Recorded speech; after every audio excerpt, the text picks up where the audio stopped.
everybody.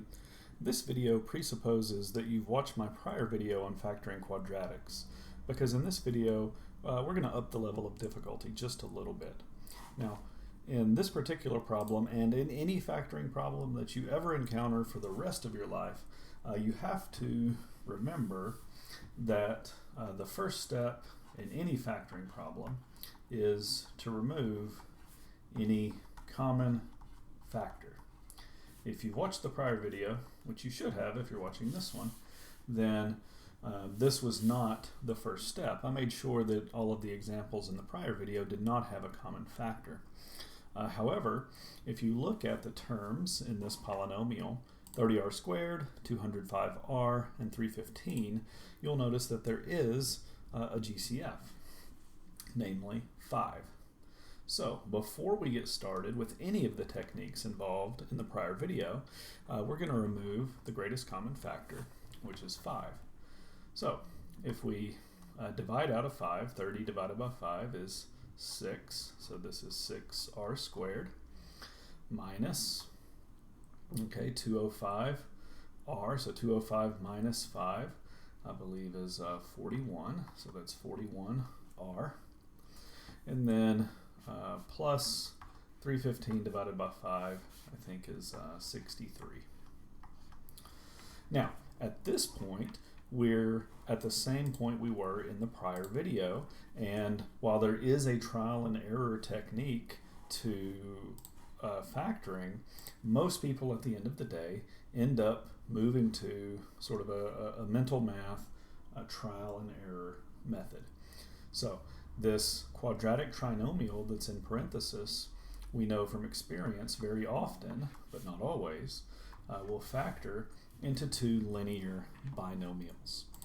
And like I said in the prior video, I like to treat this more or less as a fill-in-the-blank problem, where blue times blue, or the two first blanks, will have to multiply to give us 6r squared, and then these two red blanks, the two last blanks, will have to multiply to give us 63.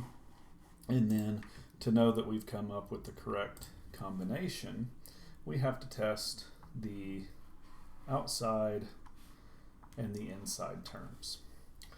Now, this problem is a little bit difficult because the two blue blanks have to multiply to give us 6r squared. Well, that could be 6r times 1r, or it could be 3r times 2r. So there's a bit of mental math, there's a bit of trial and error. This video will go a little long if I tried to show you a bunch of incorrect examples. And that's why the trial and error method, normally, like I said in the prior video, I don't like trial and error methods, but this is one case in math where it is necessary. The step-by-step procedure is just a bit unwieldy to be using for the rest of your high school math classes. So 3r times 2r is 6r squared. That works out. So now we need some multiples to give us 63. There are lots of possibilities here.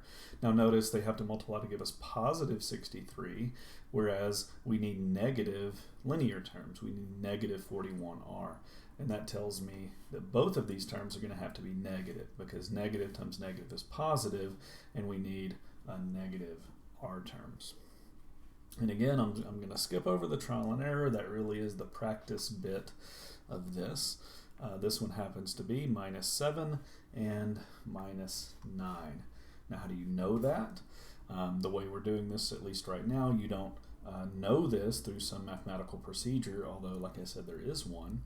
We can test to see that this is the correct combination. 3r times 2r is 6r squared. Negative 7 times negative 9 is positive 63. It's the outside and the inside terms that make all of the difference. So, on the inside, we have negative 7 times 2r, that's negative 14r. And on the outside, we have 3r times negative 9, that's negative 27r. Well, if you combine those two terms, negative 14, here, let me underline these in green, we have negative 14 and negative 27r. If you combine those, negative 14 plus negative 27 is negative 41. So everything lines up. Blue times blue is blue, red times red is red, and the outside and the inside combine to give you the correct middle term. So the correct answer to this question is, well, this line. There you go. You have successfully factored this quadratic. So we'll do another example.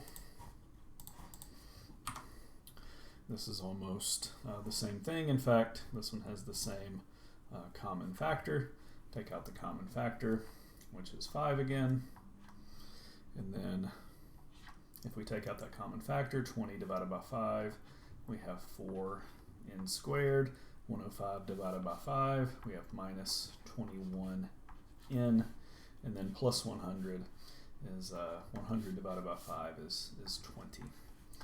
Now, once again, we know from experience sake that a quadratic trinomial will often, but not always, factor into two linear binomials. Now, the reason I did this example is just to warn you, to save you a little bit of time. Blue times blue is blue. Red times red is red. And then, like in the prior example, we do have the outside terms and the inside terms. They need to combine to give us negative 21n. So the reason I'm doing this example is it's a very common, I wouldn't even say this is a mistake, but something to be warned of. Blue times blue, or the first two blanks, have to multiply to give you 4n squared. Well, the most obvious example would be 2n times 2n. As it happens in this particular example, that's not correct because there is another possibility. It's n times 4n. N times 4n is 4n squared. But this, for most people, is not the first example that is going to cross your mind. But by trial and error, by doing a little bit of mental math, this is what you will end up with. Now for the red blanks to get plus 20, I'm going to skip the trial and error. This video is already long enough. I'm sure you are aware of that. Is minus 4 and minus 5 because those do multiply to give you plus 20. And if you test the outside and the inside, well, on the inside we have negative 4 times positive 4. That's minus 16n. We have n times negative 5. That's negative 5n. And those do combine. Here, I'll color code it again. Negative 16n and negative 5n does give you negative 21n like we want. So the correct factorization is what you see at this line. We have this constant and then two linear binomial factors. Now, I'm going to show you one more example pretty quickly. This is actually an easier example. However, a lot of people make this more difficult than it has to be. Please remember, I had this on the first example. The first step in any factoring problem is to remove any common factor.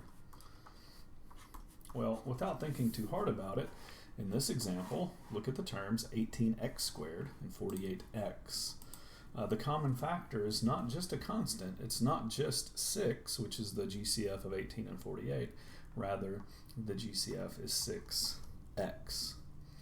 So if we remove this common factor, 18 divided by 6 is 3.